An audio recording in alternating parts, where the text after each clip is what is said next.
Hello guys, welcome to my channel. मैं अपने इस चैनल पे यूपीएसआई में अभी तक जितने भी मैथ के क्वेश्चन आए हैं उसका सॉल्यूशन कराने वाला हूँ। तो इसको एक एक सेट लेके शुरू करेंगे। जो आज का हमारे पास सेट है वो है 2011 का एक सेट।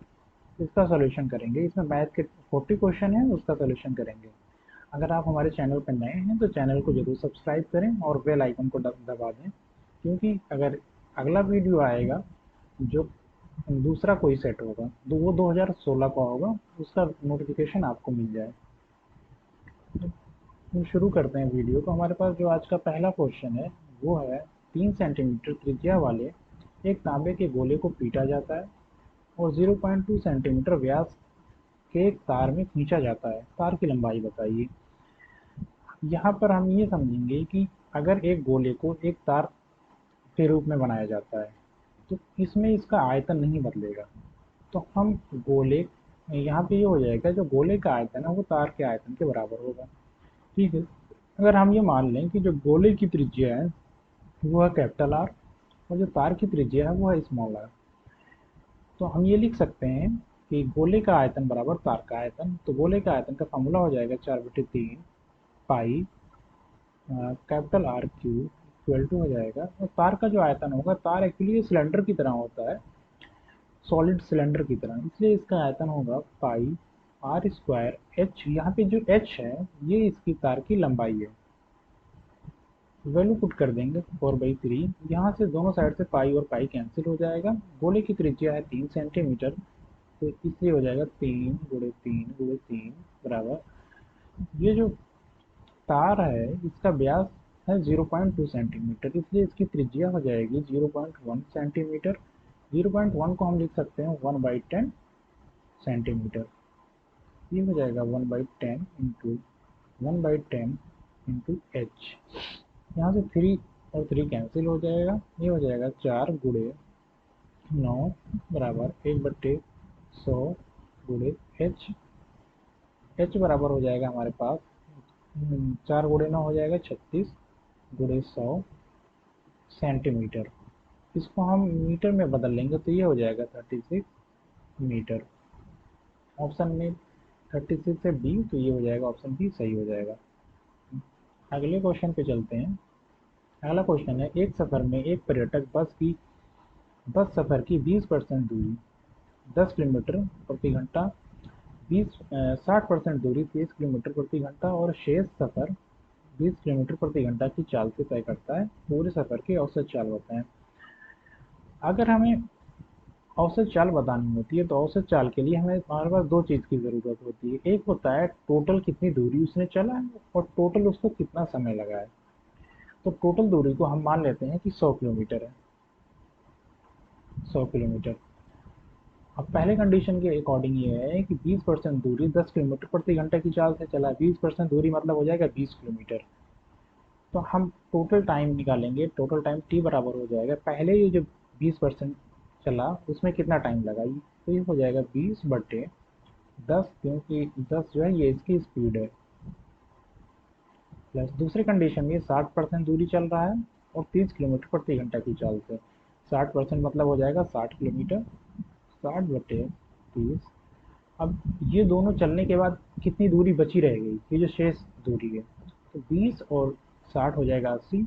100 में से 80 को माइनस करेंगे, बचेगा कितना, 20।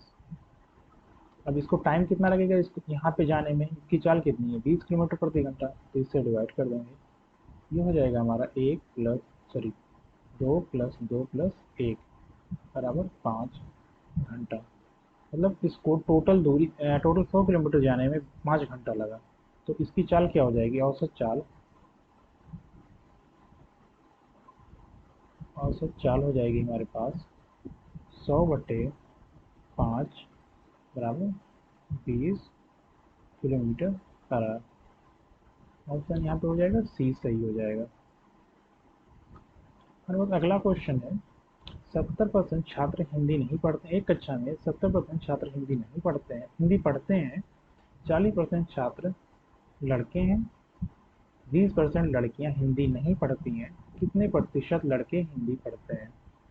अगर हम ये मान लें कि वो जो कक्षा है उसमें है टोटल 100 बच्चे, 100 में से 40% छात्र जो हैं वो लड़के हैं। लड़के कितने हो गए? तो 40 हो जाएंगे। लड़कियां कितनी हो जाएंगी यहाँ?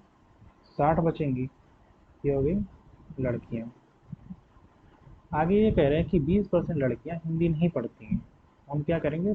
कितनी लड़कियां हिंदी नहीं पढ़ती हैं, इसको निकालने के लिए 60 का 20% निकालेंगे। तो 60 का 20% हो जाएगा 7 गुणे 20/100 बराबर हो जाएगा 0 से 0, 0 0 कट गया बराबर 12। मतलब 12 लड़कियां हिंदी नहीं पढ़ती हैं। तो कितनी लड़कियां हिंदी पढ़ती हैं? 60 में से 12 को माइनस कर देंगे, ये हो जाएगा 48। मतलब 48 लड़कियां हिंदी पढ़ती हैं। और आगे क्वेश्चन में दिया हुआ है कि 70% छात्र हिंदी पढ़ते हैं। मतलब लड़के और लड़की मिला के 70 बच्चे हिंदी पढ़ते हैं और उसमें 48 लड़कियां हैं। तो लड़के कितने होंगे? 70 माइनस 48 कर देंगे, ये हो जाएगा हमारे पास 22। 22 लड़के हिंदी पढ़ते हैं, हमें इसका प्रतिशत बताना है। लड़के हैं कितने? 40। इसका प्रतिशत हो जाएगा 22/40 गुणे 100 बराबर 0 से 0 कट गया 220/4, ये हो जाएगा 55%। हमारे पास ऑप्शन में 55% डी, ये सही हो जाएगा। अगला क्वेश्चन है, एक टंकी को एक नली से 4 घंटे में भरा जा सकता है, किंतु रिसाव के कारण टंकी को भरने में 2 घंटे का अतिरिक्त समय लगता है। रिसाव के कारण टंकी को पूरी तरह खाली होने में कितना घंटा लगेगा? हम ये माने कि अगर उसमें रिसाव नहीं है तो 4 घंटा लग रहा है, रिसाव होने के बाद 2 घंटा अधिक लग रहा है, मतलब कि टोटल 6 घंटे लग रहे हैं। तो पहले इसको 4 घंटा लग रहा था, बाद में इसको 6 घंटा लग रहा है। इन दोनों का ले लेंगे एलसीएम, ये हो जाएगा हमारे पास 12। अब ये 1 घंटे में कितना पानी भर रहा है? जो पाइप है 1 घंटे में कितना पानी भरेगा? क्योंकि 4 घंटे लग रहे थे, टोटल है 12, तो ये भरेगा 3। और अगर दूसरे कंडीशन में उसमें रिसाव है तब कितना भरेगा? 2। मतलब रिसाव जो है वो कितना खाली कर रहा है? वो 1 खाली कर रहा है। रिसाव 1 खाली कर रहा है, टोटल है कितना? 12। टाइम कितना लगेगा? 12/1 इक्वल टू 12। 12 घंटा इसको लगेगा रिसाव को टंकी को पूरी तरीके से खाली करने में। 12 ऑप्शन नंबर डी ये सही हो जाएगा। अगला क्वेश्चन है, यदि कोई राशि चक्रवृद्धि ब्याज पर 3 वर्ष में 3 गुना हो जाती है, तब वह 9 गुना कितने वर्ष में होगी? इसके इसके इसको करने का जो हमारे पास है वो 2 तरीका है। एक है बेसिक, एक है हम शॉर्ट ट्रिक से करेंगे। ठीक है, तो मैं पहले बेसिक से बता दे रहा हूँ, उसके बाद शॉर्ट ट्रिक से बताएं करेंगे उसको। अगर हमारा चक्रवृद्धि ब्याज का जो फॉर्मूला होता है वो होता है ए इक्वल टू पी ब्रैकेट में 1+r/100 पे पावर टी। यहाँ पे ए है अमाउंट है, पी प्रिंसिपल यानी मूलधन है, आर जो है वो ब्याज की दर है और टी है समय। पहले कंडीशन के हिसाब से ये 3 गुना हो जा रहा है 3 वर्ष में। 3 गुना का मतलब हो जाएगा 3 P equal to sorry P 1+r/100। Time कितना लग रहा है? 3। पी से पी कट गया, ये हो गया इक्वेशन 1। दूसरे कंडीशन के हिसाब से ये हो जा रहा है 9 गुना पी 1+r/100। हमें टाइम पता नहीं है, ये हो जाएगा हमारे पास इक्वेशन 2। यहाँ से पी से पी कट गया, इसको हम आगे ये लिख सकते हैं कि 9 को 3 पे पावर 2 लिख सकते हैं बराबर 1+r/100 पे पावर टी। अब अगर इक्वेशन हम 1 से देखें तो 3 की वैल्यू क्या है? 1+r/100 पे पावर 3 है, तो 3 की जगह पे हम ये मैटर लिख सकते हैं। तो हमारे पास हो जाएगा 1+r/100 पे पावर 3 पे पावर 2 इक्वल टू 1+r/100 पे पावर टी। ये हो जाएगा 1+r/100 पे पावर 6 इक्वल टू 1+r/100 पे पावर टी। यहाँ से कंपेरिजन कर लेंगे, टी की वैल्यू क्या हो जाएगी? टी की वैल्यू हो जाएगी 6, टी बराबर 6, यानी ये 6 साल में जो है वो 9 गुना हो जाएगा। और दूसरा तरीका इसको करने का तरीका ये है कि अगर हमारे पास पहले 1 था, सपोज करें 1 था, 1 से ये 3 होने में, 1 से ये 3 होने में इसको कितना टाइम लगा? 3 साल। ठीक है, तो अगर ये 3 साल में 3 गुना हो जा रहा है, अभी ये जो अगले 3 साल में ये कितना हो जाएगा, 3 है। तो अगर हम ये देखें कि अगले 3 साल में ये 3 का 3 गुना होगा यानी 9 गुना। अब ये 9 गुना होने में कितना टाइम लगा इसको, 3 + 3 = 6 है। ठीक है, ये है हमारा शॉर्ट ट्री।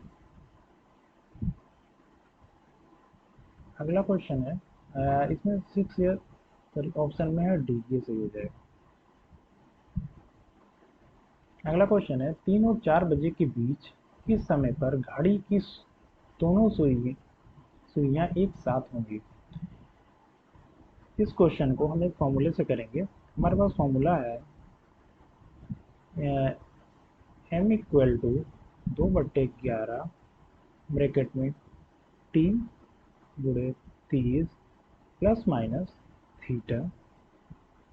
यहाँ पे ये जो t है वो जो टाइम ये दिया हुआ है, दोनों टाइम, इन दोनों घंटों के बीच का जो है वो पहला घंटा है। और जो थीटा है, इससे ये सिर्फ क्वेश्चन नहीं लगेगा, इससे बहुत सारे क्वेश्चन, घड़ी के जितने भी क्वेश्चन हैं ये सारे लग जाएंगे। थीटा जो है वो दोनों सुइयों के बीच का कोण है। तो अगर दोनों सुइयां एक साथ होंगी तो उनके बीच का कोण क्या हो जाएगा, 0। तो इसलिए हमारे पास हो जाएगा, यहाँ पे हम कह सकते हैं θ = 0 और t = 30। तो टाइम हमारे पास यहाँ पे हो जाएगा 2/11, टी की वैल्यू हो गई 3 × 30 प्लस 0, ये हो जाएगा 3 × 30 90, और 90 × 180, 180/11, 180/11 को अगर हम लिखेंगे तो ये हो जाएगा 11×1 = 11। हमारे पास बचा कितना, 70, 11×6 = 66, 66 4/11। तो ये हो गया 16 से ही 4/11। इसका मतलब ये हुआ कि ये जो दोनों सुइयां एक दूसरे पर होंगी, वो होंगी, ये मिनट बता रहा है। और हमने पहला घंटा इसको 3 माना है, मतलब कि ये 3:16 सही 4/11 मिनट पर जो इनकी घड़ी की सुइयां हैं वो एक दूसरे के ऊपर होंगी। हमारा पहला ऑप्शन ए सही हो जाएगा। अगला क्वेश्चन है 33 मीटर कपड़ा बेचने पर एक दुकानदार को 11 मीटर कपड़ा बेचने के मूल्य के बराबर लाभ प्राप्त होता है। लाभ प्रतिशत ज्ञात करें। लाभ बराबर जो होता है, ये ये होता है कि जो जिस मूल्य पर हम बेच रहे हैं, मतलब कि सेलिंग प्राइस, और जिस पर खरीदा है कॉस्ट प्राइस, दोनों का डिफरेंस होता है कि जब जो सेलिंग प्राइस है वो ज़्यादा हो। इसका ये मतलब, अगर ये 33 मीटर कपड़ा बेच रहा है तो हम ये कह सकते हैं क्वेश्चन के हिसाब से 33 एसपी मतलब सेलिंग प्राइस माइनस 33 पे, और 33 अगर बेच रहा है मतलब कि 33 खरीदा भी होगा 33 मीटर, इसको हम सीपी मान लेते हैं।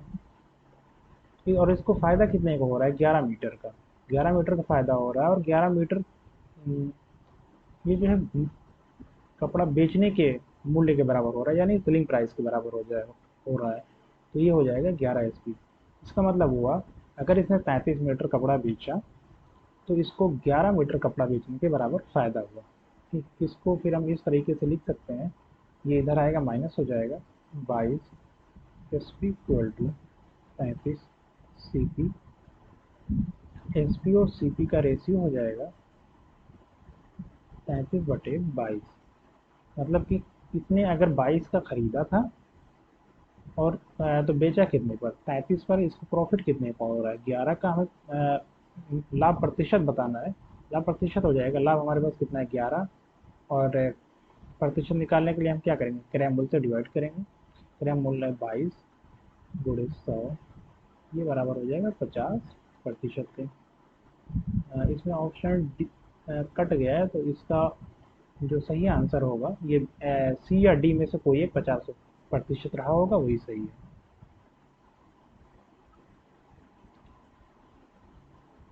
अगला क्वेश्चन हमारे पास है, किसी परीक्षा में एक छात्र को किसी संख्या 3/14 बताने को कहा गया, लेकिन भूल से उसने संख्या का 3/4 बता दिया।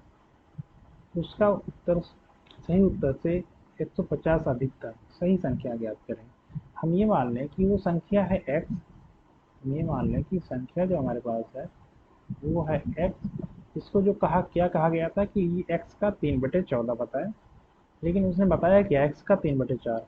इसकी वजह से जो उत्तर था वो 150 अधिक हो गया। मतलब हम ये कह सकते हैं कि इसने बताया कितना, 3/4। 3/4 की संख्या क्या थी हमारे पास, x, यानी x का 3/4 माइनस x का 3/14, ये बराबर हो जाएगा हमारे पास 150 के बराबर हो जाएगा। माइनस करेंगे इसको x, इन दोनों का एलसीएम लेंगे, या 3 को भी बाहर ले लेते हैं इसके x के साथ, इन दोनों का एलसीएम हो जाएगा 28, और ये हो जाएगा 7 माइनस 2 बराबर 150। ये 3 से 150 को काट देंगे, ये हो जाएगा 50, हो जाएगा x गुणे 5/28 बराबर 50। ये 50, 5 से 50 को काट देंगे, ये हो जाएगा 10। तो x बराबर हो जाएगा हमारे पास 28 गुणे 10 यानी 280। तो ये ऑप्शन डी सही हो जाएगा। अगला क्वेश्चन हमारे पास है, यदि a point B equal to होता है a plus B plus A गुणे बी, हमें बताना है कि 3.4 माइनस 2.3। सेम इसी तरीके से इसको लिख देंगे। क्या करेंगे, जैसे ये लिखा हुआ है, ये हमारे पास कोड दिया हो, इसी के हिसाब से इसको ये लिखा है हमें। तो हमें बताना है किसका है, 3.4 माइनस 2.3। इसको अगर इसी फॉर्म में हम लिखें तो इसकी वैल्यू क्या हो जाएगी, 3 प्लस 4 प्लस ये ए गुणे बी, 3 गुणे 4 कर देंगे, माइनस 2.3 है तो ये हो जाएगा 2 प्लस 3 प्लस 2 गुणे 3, ये प्लस है, ये हो जाएगा 4 3 7, और 3 गुणे 4 हो जाएगा 12, 12 7 19, माइनस 2 3 5, और 2 गुणे 3 6 हो जाएगा, 6 5 11 बराबर 8। 8 इसमें सी में सही है। अगला क्वेश्चन हमारे पास है, यदि ए बी और सी के बीच 671 रुपये की राशि इस ढंग से बांटी जाती है कि यदि उनके हिस्से की राशि में 3 रुपये, 7 रुपये, 9 रुपये की वृद्धि कर दी जाए तो राशि 1 2 3 के अनुपात में हो जाती है। एक ऐसा ज्ञात करें। ये कह रहे हैं कि अगर इनको जो भी मिला था, अगर 671 रुपये में अगर ए को 3 रुपये और बी को 7 और सी को 9 दे दिया जाए तो इनका रेशियो होता है 1 2 3 का। तो हम ये मान लेते हैं कि इनको ये रुपए मिलने के बाद इनका जो अनुपात है वो है एक्स, 2x और 3x। तो ये इनका अनुपात, ये किसके बराबर हो जाएगा, तीनों की जो राशि है उसमें इतना जोड़ने के बराबर हो जाएगा। इसका ये मतलब हो गया कि 671 में अगर हम ये 3 प्लस 7 प्लस 9 जोड़ दें तो ये बराबर हो जाएगा हमारा इसके बराबर हो जाएगा। इसको जोड़ने पे ये हो जाएगा 7 3 10 और 9 19, 19 और 671 हो जाएगा 690। 690 अब ये तीनों का जो हिस्सा है इसके बराबर होगा, तो ये हो जाएगा x plus 2x plus 3x बराबर 690।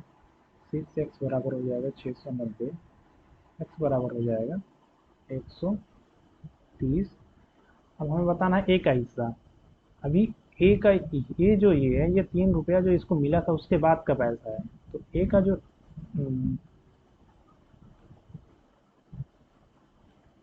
सॉरी, ये 130 नहीं होगा, ये होगा 115। अब 115 में से हम ये 3 घटा देंगे क्योंकि ए ने 3 एक्स्ट्रा लिया था। तो ए की जो राशि हो जाएगी वो बराबर हो जाएगी 115 माइनस 3 बराबर 112। ऑप्शन ए सही हो जाएगा। हमारे पास अगला क्वेश्चन है, एक व्यक्ति 4 किलोमीटर प्रति घंटे की चाल से चलकर एक वर्गाकार पार्क के विकर्ण को 3 मिनट में पार करता है। पार्क का क्षेत्रफल हमें बताना है। हम यहाँ पे ये निकाल लेंगे कि अगर ये 4 किलोमीटर प्रति घंटे की चाल से चल रहा है और वर्गाकार पार्क के विकर्ण पर 3 मिनट में पार करता है तो पार्क का क्षेत्रफल बताना है। अगर ये चार इसकी स्पीड जो है वो है 4 किलोमीटर प्रति घंटा, इसको हम कन्वर्ट कर लेंगे किलोमीटर पर मिनट में, तो 4 में हो जाएगा 1000 मीटर बटे हम मिनट में हमें कन्वर्ट करना है क्योंकि ये मिनट में दी हुई है ये दूरी। ये हो जाएगा 60, जीरो से जीरो कट गया और ये 2 हो जाएगा, ये हो जाएगा 3। ये हो गया हमारे पास 200 बटे 3 मीटर पर मिनट। ये 3 मिनट में इसको पार करता है। अगर ये 3 मिनट में इसको पार कर रहा है तो इसमें कितनी दूरी चली, तो दूरी बराबर होता है चाल गुणे समय। 40 की है 200 बटे 3 गुणे 3, ये बराबर हो जाएगा 200 मीटर। अब ये जो पार्क था ये है वर्गाकार कुछ इस तरीके से। इसके ये जो एक विकर्ण है, सॉरी, इसका ये एक विकर्ण है, ये है 200 मीटर। हमें इसका क्षेत्रफल बताना है। तो जो वर्ग है, वर्ग का जो क्षेत्रफल होता है वो हम अगर हम विकर्ण से निकालें तो वो होता है हमारे पास क्षेत्रफल बराबर हो जाएगा 1/2 विकर्ण का स्क्वायर होता है। विकर्ण का स्क्वायर का मतलब हो जाएगा, विकर्ण हमारे पास यहाँ है 200, 200 गुणे 200, ये बराबर हो जाएगा 2 से 2 कट जाएगा, ये हो जाएगा 200 गुणे 100। इसको हम लिख सकते हैं 2 गुणे 10 के पावर 4 मीटर स्क्वायर। अगला क्वेश्चन है 12 पुरुष 12 पुरुषों के 17 दिन के भोजन पर 1105 का खर्च आता है। 27 दिन के भोजन के लिए 1170 का खर्च कितने पुरुषों के लिए काफ़ी होगा। तो हमारे पास एक बेसिक फार्मूला है, वो होता है M1 D1 बटे W1 इक्वल टू होता है M2 D2 बटे W2। एम का मतलब होता है आदमी, डी का मतलब होता है कितने दिन इन्होंने काम किया है और डब्ल्यू का मतलब होता है इनको जितने पैसे मिले हैं काम करने के बजाय या कितना काम इन्होंने किया है। तो यहाँ पे है पहले में 12 आदमी थे, 17 दिन काम किए हैं, 1105 रुपये इनको मिल रहे हैं। तो ये हो जाएगा 12 गुणे 17 बटे 1105 बराबर। दूसरी कंडीशन में हमें पता नहीं है कि कितने आदमी थे, तो इसको हम लिख लेंगे सीधे M2। और कितना दिन है 27 बटे 1170, इसको M2 के लिए ये हो जाएगा M2 बराबर 12 गुणे 17 गुणे 1170 बटे 1105 गुणे 27। इसको हम देखेंगे तो ये 17 से कट जाएगा, तो ये हो जाएगा 17 छक्के 102 और 17 पच्चीस 85। ये फिर 13 से कट जाएगा, 13 पच्चीस 65 और ये हो जाएगा 13 9 117 यानी 90। ये 5 से फिर इससे कट जाएगा, ये हो जाएगा 18 पच्चीस 90। और ये 18 जो ये 27 से कट जाएगा, 9 2 18 9 3 27, ये 3 12 से कट जाएगा, 3 4 12। ये हो बचा यहाँ पे क्या 4 गुणे 2 यानी 8 आदमी लगेंगे। यहाँ ऑप्शन है सही हो जाएगा।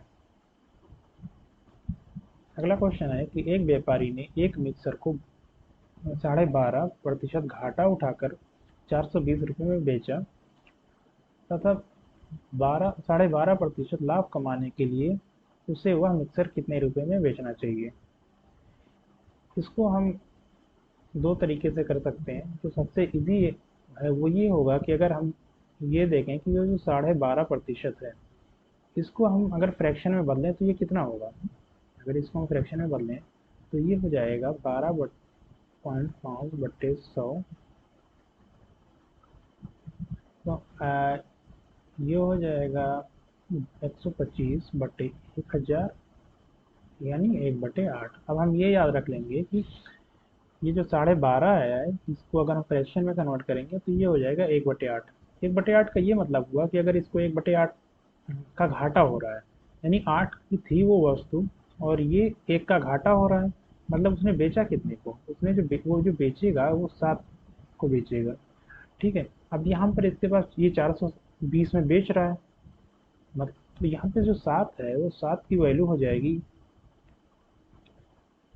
420। ठीक, अब इसको लाभ जो है वो भी 12.5 का ही चाहिए। तो इसका ये मतलब कि अगर ये 8 का खरीदा है तो ये 9 का अगर बेचेगा तभी इसको 1/8 का लाभ होगा। तो हमें अब ये 7 का बेच रहा था तो 12.5 घाटा हो रहा है। अगर ये 9 का बेचे एक जोड़ के तो इसको 12.5 का फायदा होगा। तो हमें 7 की वैल्यू 420 दी हुई है, 9 की वैल्यू बतानी है, तो एक की वैल्यू हो जाएगी 7×6 = 42, 60 हो जाएगा। और 9 की वैल्यू हो जाएगी 9×6 = 54, 540। ये पहला सही हो जाएगा। अगला क्वेश्चन है हमारे पास, 6, 8 और 12 का चौथा अनुपात क्या होगा।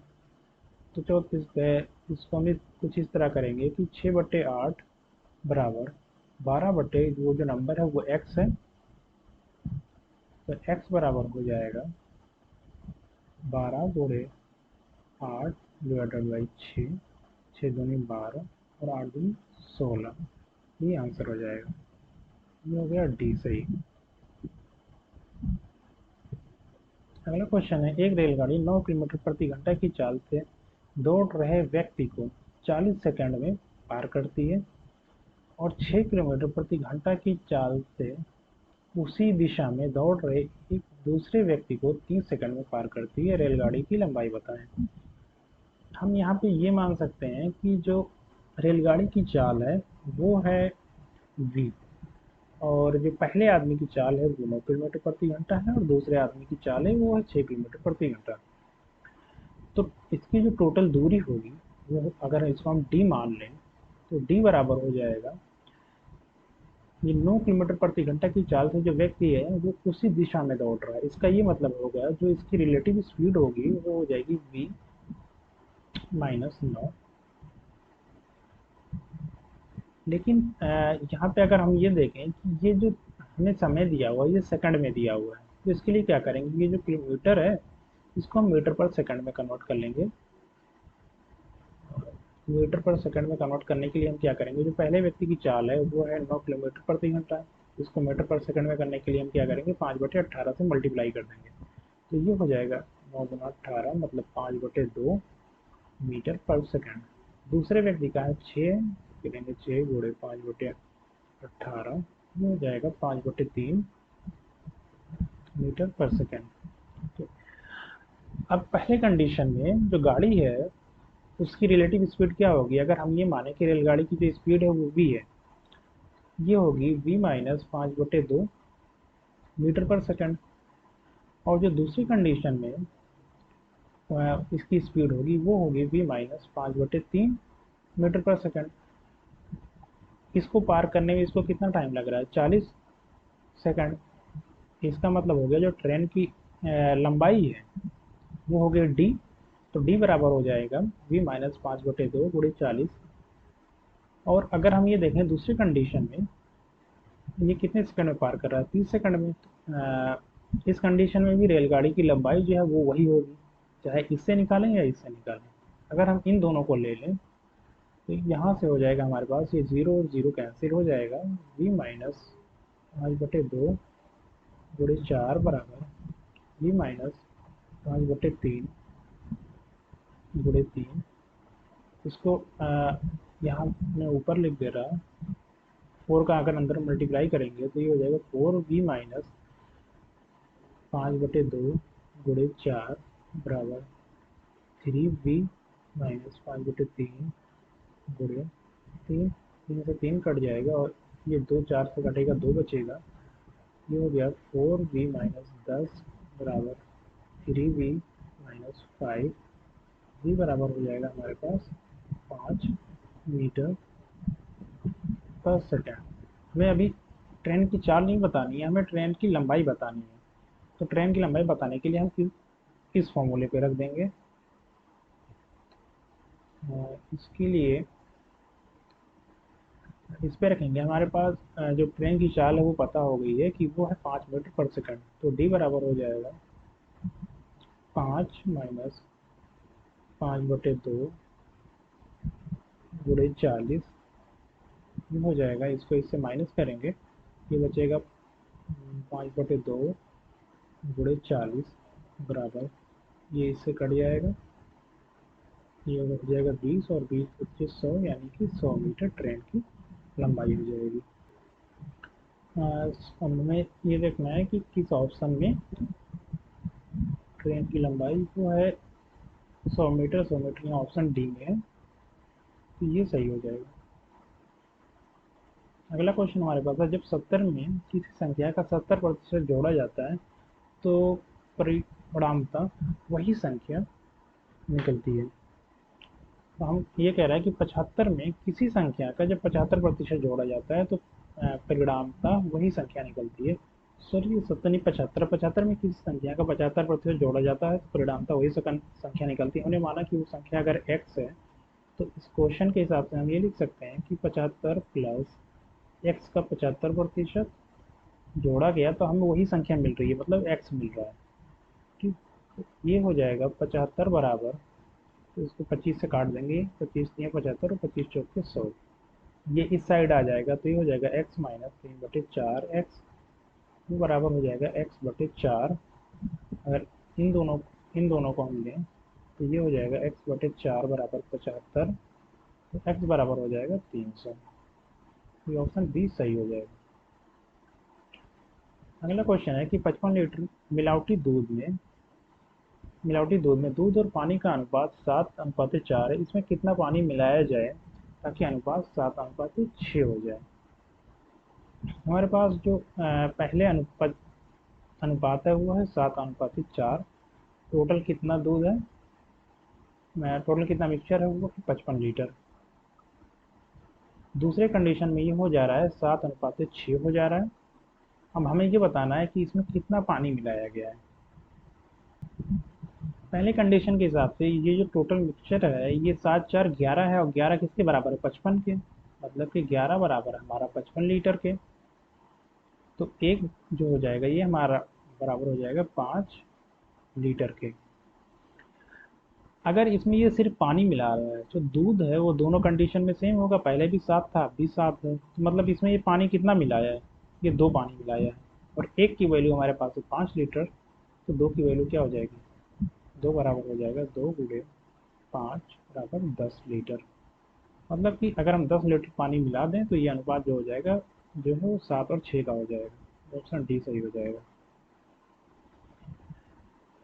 अगला क्वेश्चन है, विपिन ने 5% प्रति वर्ष के साधारण ब्याज पर 6 वर्ष के लिए ऋण लिया। उसने ब्याज के रूप में कुल मिलाकर 1230 का भुगतान किया, तब मूलधन क्या है। अगर ये 5% साधारण ब्याज से लिया हुआ है और 6 वर्ष के लिए लिया हुआ है, तो टोटल इसका जो ब्याज होगा वो कितने प्रतिशत होगा, वो हो जाएगा 5 × 6 यानी 30%। 30% का इसका ब्याज हो गया, और इसका जो मूलधन है वो है 100%।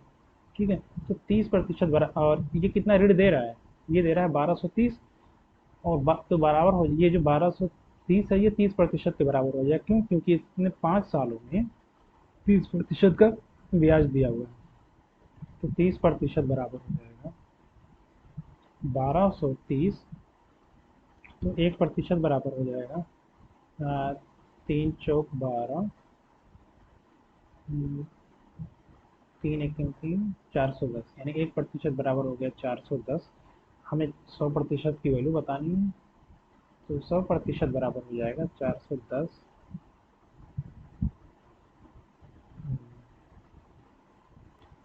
सर ये 410 नहीं, ये 0 से 0 कट गया, ये 41 होगा, ये 0 नहीं रहेगा, ये 41 होगा। तो 100% की वैल्यू हो जाएगी हमारे पास 41 × 100, यानी कि 4100। ये पहला ऑप्शन ये सही हो जाएगा। अगला क्वेश्चन है, लॉग, ये 8 है, इसको मैं थोड़ा सा जूम कर दे रहा।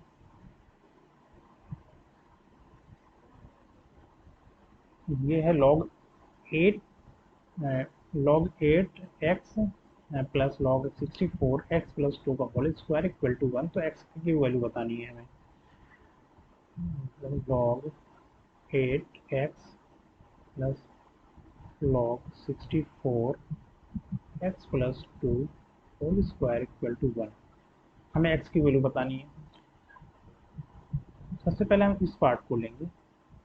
इस पार्ट में इस पार्ट को अगर हम देखें तो ये लिखा हुआ है कि लॉग 64 एक्स प्लस 2 का होल स्क्वायर। ठीक, ये बराबर हो जाएगा हमारा लॉग 8 का स्क्वायर एक्स प्लस 2 का होल स्क्वायर। अगर हम लॉग में ये जो बेस पे पावर है और अगर यहाँ पे जो नंबर है उस पे पावर है तो ये और ये कैंसिल हो जाता है। इसका ये मतलब हो जाएगा, ये बराबर हो जाएगा लॉग 8 एक्स प्लस 2। इसको सिंपली हम ये कह सकते हैं कि अगर कहीं पे लिखा हो कि लॉग ए पे पावर बी और लॉग सी पे पावर बी, ये बी और बी कैंसिल हो जाएगा, ये हो जाएगा हमारा लॉग सी बेस ए हो जाएगा। ठीक, तो इसको हम लिख सकते हैं लॉग एक्स प्लस 2 बेस 8। यहाँ पे ये हो गया log 8 x plus log x plus 2 base 8 equal to 1। अब हमें लॉग की एक और आइडेंटिटी पता है। उसके अकॉर्डिंग ये होता है कि लॉग कहीं पे लिखा हुआ अगर log M plus log N, ये होता है बराबर लॉग एम गुणे एन। ये कब लॉग एम गुणे एन कब होता है? जब यहाँ पे ये जो दोनों का बेस है वो बराबर हो। ये फॉर्मूला है हमारे पास। इसके हिसाब से हम देखें तो ये बराबर हो जाएगा log 8 x x plus 2 equal to 1। अब लॉग को हटाने के लिए क्या होता है कि ये जो लॉग अगर हटेगा तो ये जो 8 है ये इधर चला आएगा और ये इसके पावर में चला जाएगा। इस कहने का मतलब है अगर कहीं लिखा हो log B base A equal to C, तो बी बराबर हो जाएगा ए पे पावर सी। इसके हिसाब से अगर हम ये देखें तो यहाँ पे हो जाएगा x x plus 2 equal to 8 पे पावर 1। इसका मतलब हो गया ये x square plus 2x equal to 8।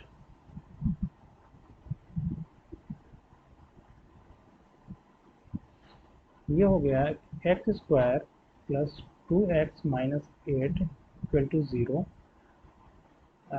ये हो जाएगा x square plus 4x minus 2x। इसको फैक्टराइज कर लेंगे तो हो जाएगा 0। तो हमारे पास फैक्टर जो हो जाएंगे ये हो जाएगा x प्लस 4 और x माइनस 2।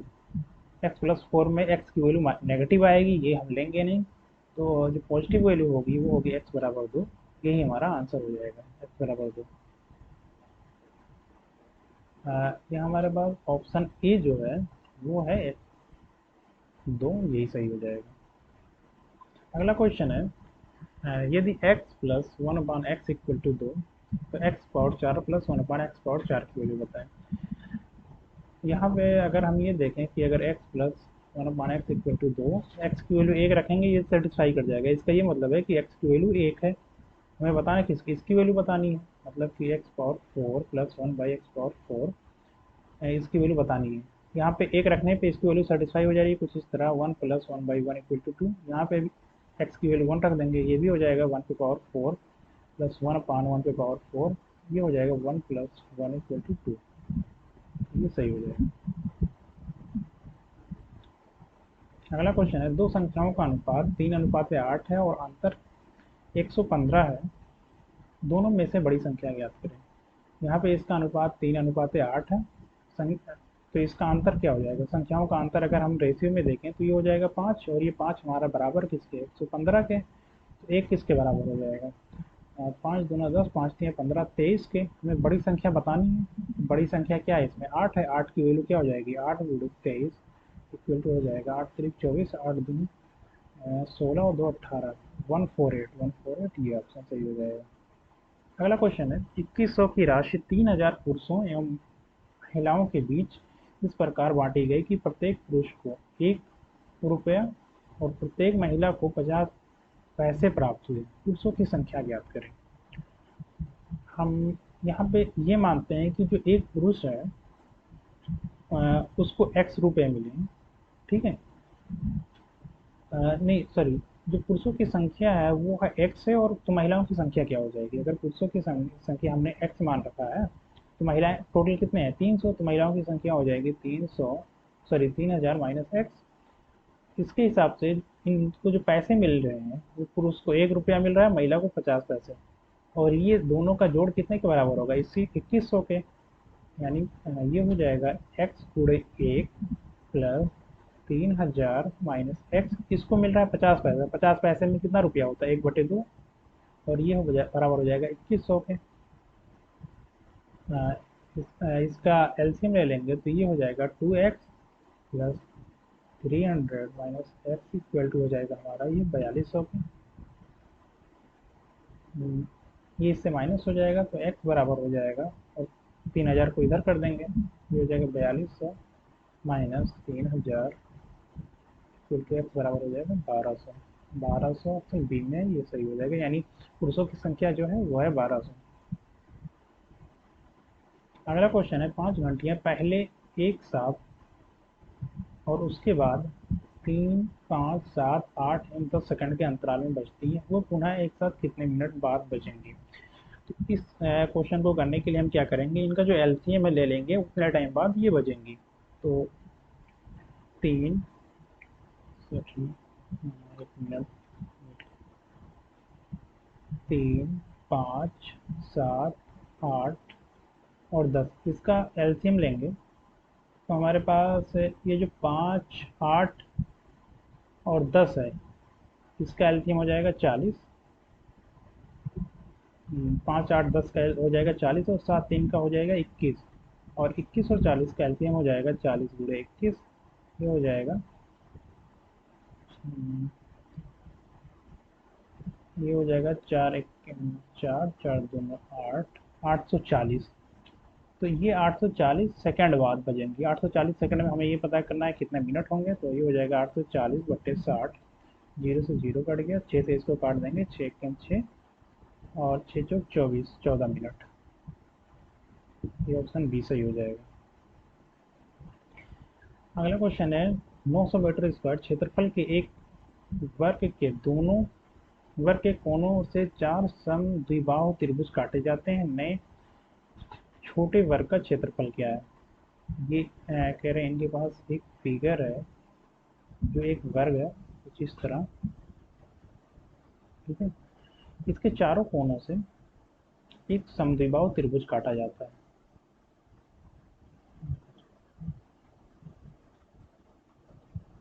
और ये जो अंदर फिगर बन रहा है ये भी एक वर्ग है। अगर ये जो बड़ा वर्ग था इसका क्षेत्रफल था 900 मीटर स्क्वायर, तो इसका साइड क्या हो जाएगा? अगर हमने मान लिया इसका साइड था ए स्क्वायर, ये बराबर है 900 के, क्योंकि वर्ग का जो क्षेत्रफल होता है वो भुजा का स्क्वायर होता है, तो ए बराबर क्या हो जाएगा 30। मतलब ये टोटल क्या था, यहाँ से यहाँ तक ये है 30, तो ये कितना होगा यहाँ से यहाँ तक? मतलब ये दूरी होगी 15, यहाँ भी 15 होगा, ये भी 15 होगा, ठीक। अगर ये 15, अगर इसको हम देखें तो ये एक राइट एंगल ट्रायंगल है, हम नीचे वाले की बात कर लेते हैं। और यहाँ पे ये 15 है, ये भी 15 है, तो ये कितना होगा? मतलब इसका स्क्वायर प्लस इसका स्क्वायर होगा, मतलब कि ये जो भुजा है ये बराबर हो जाएगी 15 का स्क्वायर प्लस 15 का स्क्वायर अंडर रूट में, ये बराबर हो जाएगा 15√2 के। ये भुजा हो गई 15√2, और यही इस जो अंदर वाला वर्ग है इसकी भुजा है। तो ये जो अंदर वाला वर्ग है इसका क्षेत्रफल क्या हो जाएगा? इसका क्षेत्रफल हो जाएगा, इसकी भुजा है 15√2 का स्क्वायर हो जाएगा, 15√2 गुणे 15√2 बराबर 15 गुणे 15 हो जाएगा 225, और √2 गुणे √2 इक्वल टू हो जाएगा 2। ये हो जाएगा 450। 450 ये ऑप्शन डी। किस संख्या को 5 से भाग करने पर शेष 3 रह जाता है, उसी संख्या के वर्ग को 5 से भाग करने पर क्या शेष रहेगा? कोई संख्या अगर है उसको 5 से भाग करने पर 3 शेष बच रहा है, अगर इसका हम वर्ग कर दें तो उसमें कितना शेष बचेगा? तो अगर हम वर्ग करेंगे तो उसके शेषफल का भी वर्ग होगा, तो शेषफल का वर्ग होगा, तो जो नया शेषफल हो जाएगा वो हो जाएगा 3 गुणे 3 इक्वल टू 9, और चूंकि 9 जो है, 9 को हम 5 से डिवाइड कर सकते हैं और कुछ शेषफल बचेगा। तो 9 को जब 5 से डिवाइड करेंगे और जो शेषफल बचेगा तो क्या बचेगा, 9 को 5 से डिवाइड करेंगे तो यहाँ पे 4 शेषफल बचेगा और यही हमारा आंसर हो जाएगा। अगला क्वेश्चन है, गणना करने पर 12 छात्रों के औसत अंक 40 निकाले गए, लेकिन बाद में ये पता चला कि एक छात्र के अंक गलती से 54 की जगह 42 एवं एक अन्य छात्र के 50 की जगह 74 जोड़ दिए गए थे। सही औसत है। तो अगर 12 छात्रों का औसत 40 था तो टोटल कितना अंक हो जाएगा, ये हो जाएगा 12 गुणे 40। ठीक, और ये जो गड़बड़ी यहाँ पे हुई थी, 54 की जगह 42 कर दिया गया था। मतलब इसको हम 42 को अगर घटा दें, ठीक है, वो वाला हमने घटा दिया और उसकी जगह हमने फिर जोड़ दिया 54। ठीक है। अब दूसरा क्या था, 50 की जगह 74 कर दिया गया था, तो हमने 74 को माइनस कर दिया और जो सही वाला है उसको इसमें जोड़ दिया। ठीक है। और कितने छात्र हैं टोटल, 12 हैं, तो 12 से डिवाइड कर देंगे, ये औसत निकल जाएगा। तो ये हो जाएगा 12 गुणे 40 माइनस ये 54 में से 42 घटाएंगे, ये हो जाएगा 8 4 12, और 50 में से 74 घटाएंगे, सॉरी ये +12 -24 बट्टे 12, इसको हम डिवाइड करेंगे तो ये हो जाएगा 12 से 12 कट जाएगा, ये हो जाएगा 40, यहाँ से भी 12 से 12 कट जाएगा, +1 -2 इक्वल टू 39। ये ऑप्शन डी सही हो जाएगा। अगला क्वेश्चन, ए अकेला किसी काम को 5 दिनों में, बी अकेला उसी काम को 4 दिनों में पूरा कर सकता है, तथा ए बी सी मिलकर उसी काम को 2 दिन में पूरा कर सकते हैं, सी अकेला उस काम को कितने दिन में पूरा करेगा।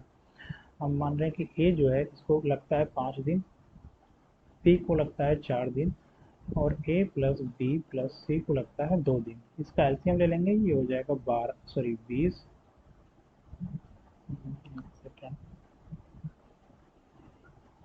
इनका एलसीएम हो गया 20। ए एक दिन में कितना काम करेगा, 4, बी एक दिन में 5 काम करेगा और ए बी सी मिल के एक दिन में 10 काम करेंगे। मतलब ए एक दिन में 4 कर रहा है, बी एक दिन में 5 कर रहा है और तीनों मिल के 10 कर रहे हैं।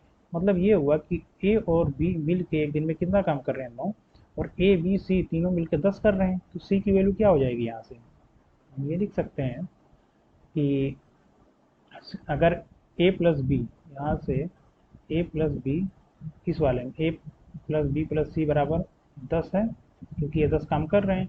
ए प्लस बी कितना कर रहे हैं, 9 कर रहे हैं, तो सी कितना करेगा, एक करेगा एक दिन में। अगर सी एक दिन में एक काम करेगा, टोटल वर्क हमारे पास है 20, तो इसको कितना टाइम लगेगा, तो ये हो जाएगा सी बराबर 20/1 यानी 20 दिन लगेगा। 20 दिन, ऑप्शन सी सही हो जाएगा। अगला क्वेश्चन है, एक समचतुर्भुज की एक भुजा एक विकर्ण क्रमशः 25 और 40 मीटर है, इसका क्षेत्रफल ज्ञात कीजिए। समचतुर्भुज वो चतुर्भुज होता है जिसकी चारों भुजाएं बराबर हों, लेकिन जो कोण है वो 90 डिग्री का ना हो। ये कुछ इस तरह, इसमें इन्होंने जो दिया हुआ है, इसको मैं सही से बना दे रहा।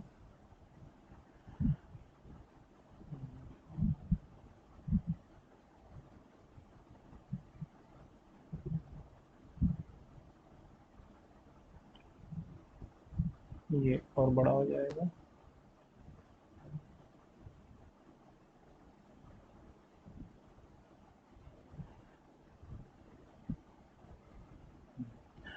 अब इन्होंने यहाँ पे दिया हुआ है कि इसकी एक भुजा जो और एक विकर्ण दिया हुआ है, हमने ये माना कि ये जो भुजा है ये है 25 मीटर, और ये जो विकर्ण है, ये विकर्ण ये है 25, ये 40 मीटर है।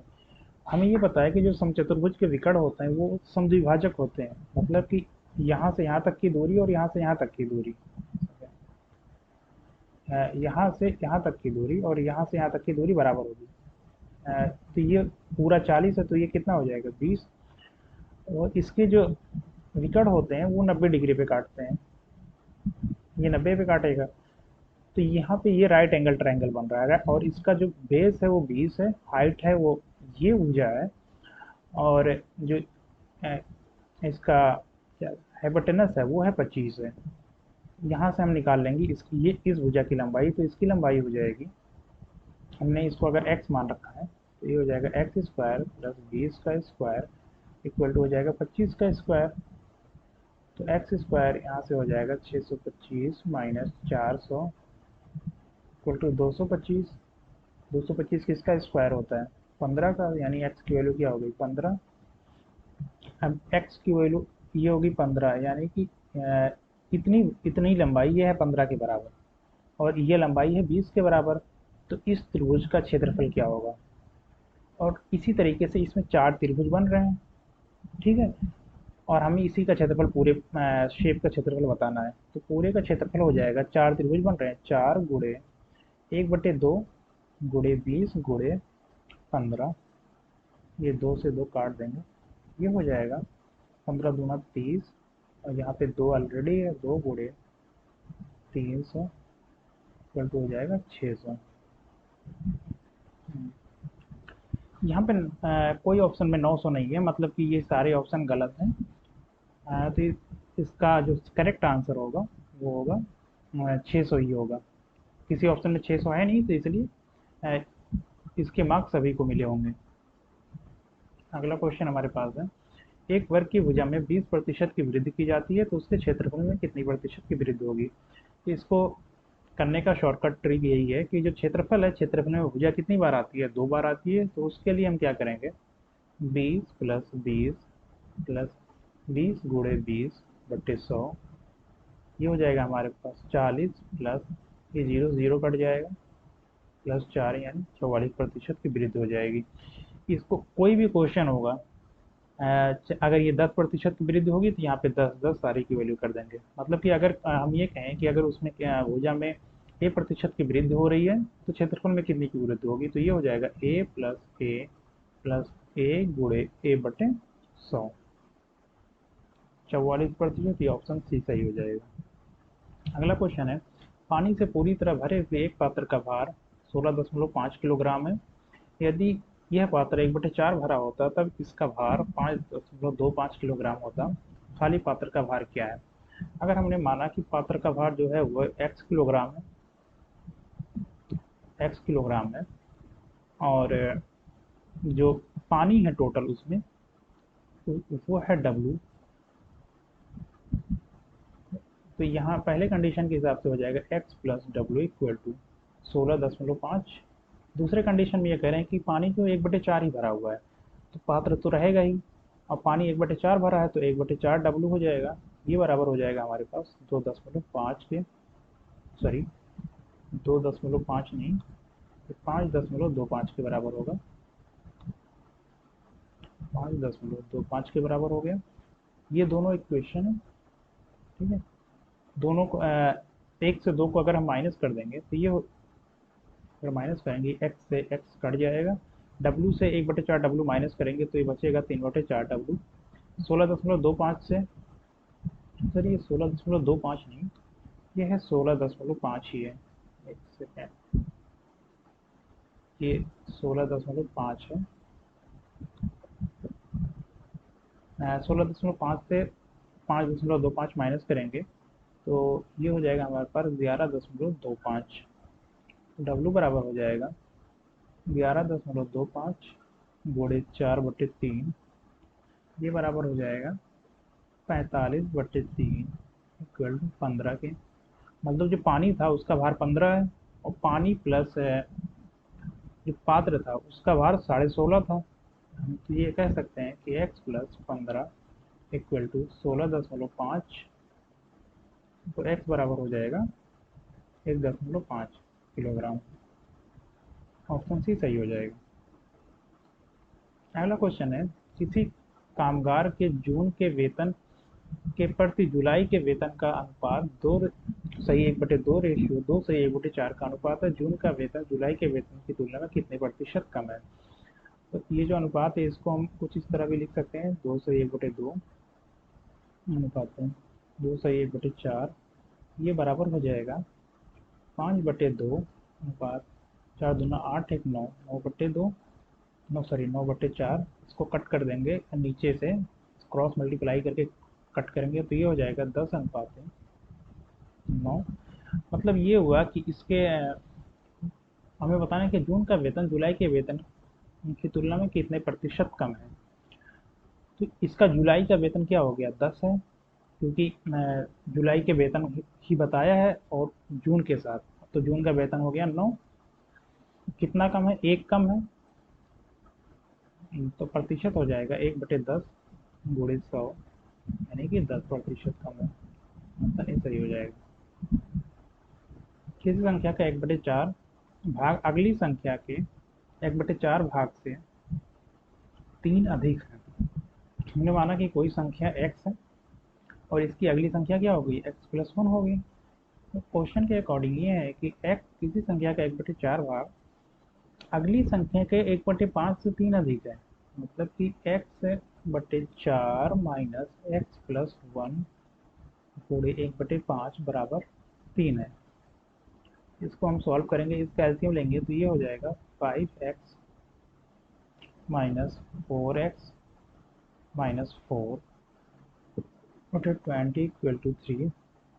ये हो जाएगा x minus 4 equal to 60, x बराबर 64। संख्या हमारे पास होगी 64, यानी 20 सही हो गया। अगला क्वेश्चन है कि इस मूल्य में केवल 3 कक्षाएं हैं जिनमें क्रमशः 40, 50, 60 छात्र दाखिल हैं। इन कक्षाओं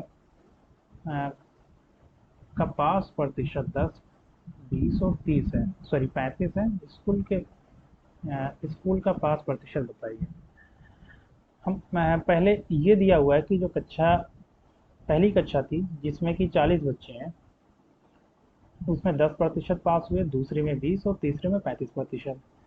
अगर हम अलग अलग सारी कक्षाओं का निकालें कि कितने बच्चे पास हुए हैं, तो 40 में से 10% पास हो रहे हैं, तो ये कितने बच्चे हो गए, 40 गुणे 10/100। दूसरी कक्षा में कितने होंगे, 50 गुणे 20/100। और तीसरी कक्षा में होंगे 60 गुणे 35/100। ये हो गया 4 बच्चे, इसमें 4 पास हुए और इसमें हो जाएंगे ये 20, 25, 100, 5 50, यानी 10 पास हुए। और इसमें ये 0 से 0 कट गया, 5 7 35, 5 दूना 10, ये 2 3 से कट गया, यानी 7 21। 21 बच्चे इसमें पास हुए। तो टोटल कितने बच्चे पास हुए, टोटल जो पास है ये हो जाएगा 10 और 4 14, और 14 और 21 हो जाएगा 35, यानी कि 35 बच्चे पास हुए हैं। अब कितने थे टोटल बच्चे, हमें इसका प्रतिशत बताना है। टोटल स्कूल में कितने बच्चे थे, 40 एक में थे, 50 एक में थे, 60 एक में थे। टोटल कितने हो जाएंगे ये, 40 प्लस 60 प्लस 50, ये हो जाएगा 150 बच्चे थे। और हमें इसका प्रतिशत बताना है 35 के साथ। ये हो जाएगा 35/150 गुणे 100। 0 से 0 कट गया, 5 दूना 10, 5 3 15, 35 दूना 70, 70/3 इक्वल टू हो जाएगा 23 सही, 1/3। ऑप्शन सी सही हो जाएगा। अगला क्वेश्चन है, यदि किसी रेजिमेंट में सिपाही 10, 15 और 25 की पंक्ति में खड़े हैं तो एक पूर्ण वर्ग बनाएं। उनकी न्यूनतम संख्या। इसका हमें एक पूर्ण वर्ग बनाना है, तो सबसे पहले इसका हम एलसीएम लेंगे 10, 15 और 25 का। क्यों, क्योंकि अगर हम ये मान लें कि इसमें 10 थे, इसमें 15 है और इसमें 25 है, और हमें इनका एक पूर्ण वर्ग बनाना है, इसमें कितने सिपाही और ऐड कर दिए जाए। तो इसको इसकी लाइन को पहले बराबर करने के लिए इसका हम एलसीएम लेंगे। तो एलसीएम होगा 10, 15 और 25 का। एलसीएम निकालने के लिए जिस तरह ये हो जाएगा 2 3 5, यानी इसका एलसीएम हो जाएगा 5 गुना 10। इसका एलसीएम हो जाएगा 5 गुणे 2 यानी 10, यहाँ 30 और 25 गुणे 5, 30 गुणे 5 हो जाएगा 150, यानी इसका एलसीएम हो गया 150। 150 ये पूर्ण वर्ग है नहीं, इसको हमें पूर्ण वर्ग बनाने के लिए क्या करना पड़ेगा। तो यहाँ पे अगर हम देखें तो 150 का जो फैक्टर है वो है 5 गुणे 5 गुणे 2 गुणे 3। ये तो ऑलरेडी पूर्ण वर्ग है, इसको हमें बनाना है। इसको बनाने के लिए हमें एक्स्ट्रा 2 और 3 से मल्टीप्लाई करना पड़ेगा। तो जब एक्स्ट्रा 2 और 3 से मल्टीप्लाई करेंगे तो ये क्या हो जाएगा, 25 गुणे 6 गुणे 6 यानी 25 गुणे 36, तो ये बराबर हो जाएगा 900 के। ये हमारा ऑप्शन बी सही हो जाएगा। ये अगला क्वेश्चन है, यदि किसी काम का 4/7वां भाग 7/4 दिन में पूरा होता है, तब शेष काम को पूरा करने में कितना समय लगेगा? 4/7वां भाग जो है ये 7/4 दिन में पूरा हो रहा है, तो पूरा काम कितने दिन में पूरा होगा? पूरा काम यानी एक जो है इसको पूरा करने में लगेगा 7/4 गुणे 7/4। क्यों? क्योंकि ये जो है इधर आएगा तो उल्टा हो जाएगा। अब हमें कितना काम बताना है? अगर 4/7 काम खत्म हो गया था तो कितना काम बचा है? 3/7 बचा है, तो 3/7 करने में कितना टाइम लगेगा?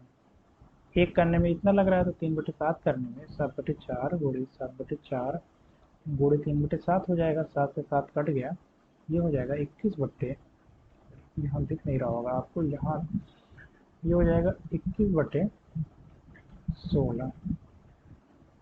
21/16, ये ऑप्शन सी सही हो जाएगा। अगला क्वेश्चन है, एक कार 180 किलोमीटर की दूरी तय करने में 3 घंटा लगाती है। यदि वो दूरी 1/2 घंटे में तय की जाती है, तब कार की चाल किलोमीटर प्रति घंटा में बताएं।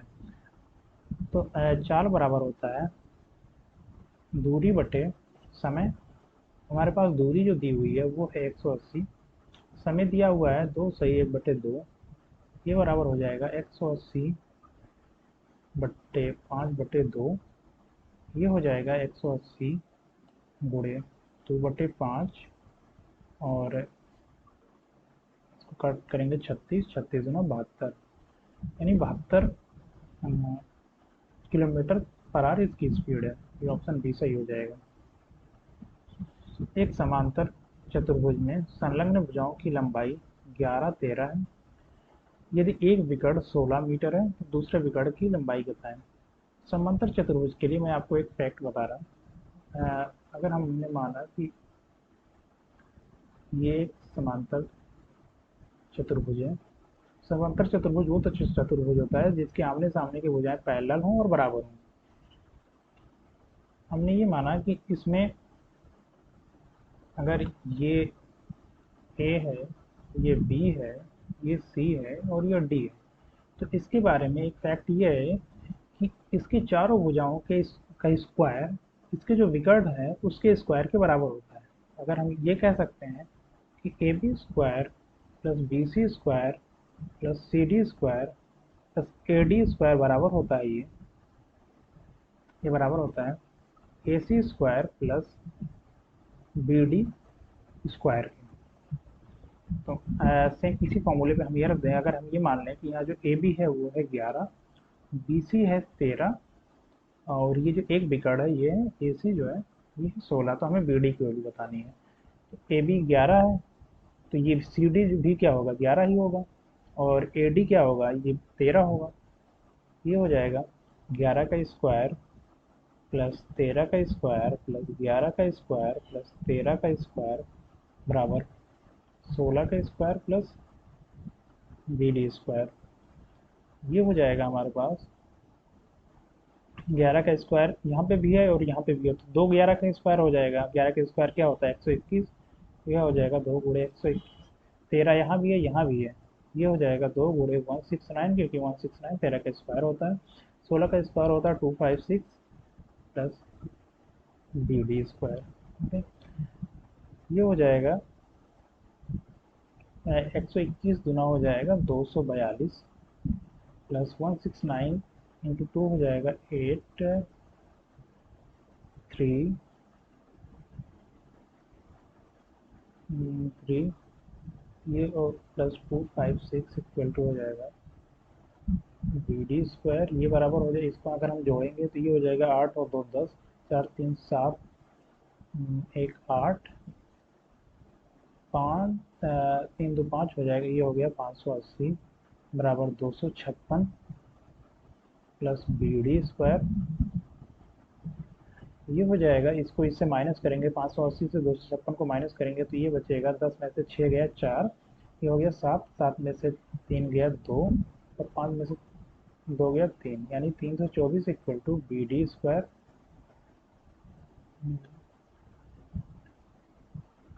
324 किसका स्क्वायर होता है? ये होता है 18 का स्क्वायर, तो ये बी डी बराबर हो जाएगा हमारे पास 18। यहाँ पे ऑप्शन सी 18 है, ये सही हो जाएगा। अगला क्वेश्चन है हमारे पास, ए बी सी की वर्तमान आयु का जोड़ 90 वर्ष है। 6 वर्ष पहले उनकी आयु 1:2:3 के अनुपात में थी। सी की वर्तमान आयु बताइए।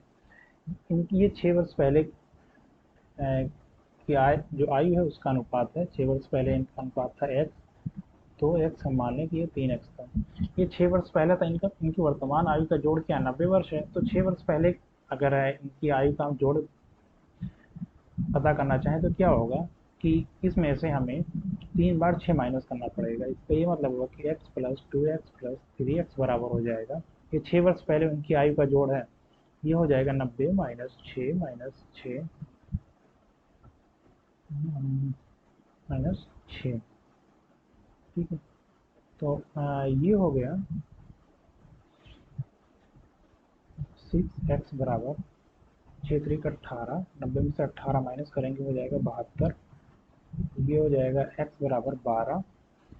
अगर x की वैल्यू 12 है तो हमें बताना है क्या है c की वर्तमान आयु। तो c की जो आयु है वो 6 वर्ष पहले c की आयु क्या हुआ है 3x है, तो 3x बराबर हो जाएगा 3×12 × 36।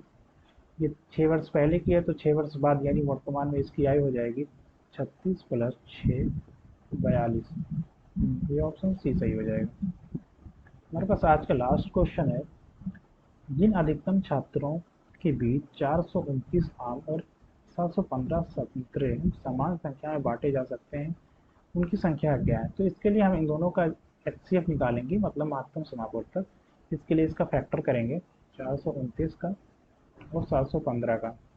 429 का जो फैक्टर होगा वो होगा 2 × 143, सॉरी ये 2 से नहीं कटेगा, ये 3 से कटेगा। तो 3 से अगर इसको हम डिवाइड करेंगे तो ये हो जाएगा 3 × 1 = 3, 312, 3 × 9। इसको 7 से अगर डिवाइड, सॉरी 5 से डिवाइड करेंगे तो ये हो जाएगा 5 × 1 = 5, 5 × 4 = 20 और 5 × 3 = 15।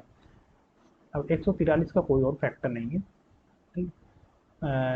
तो ये इसका सबसे बड़ा फैक्टर है और ये दोनों में कॉमन है, यही इसका क्या हो जाएगा महत्तम समापवर्तक, यानी कि HCF।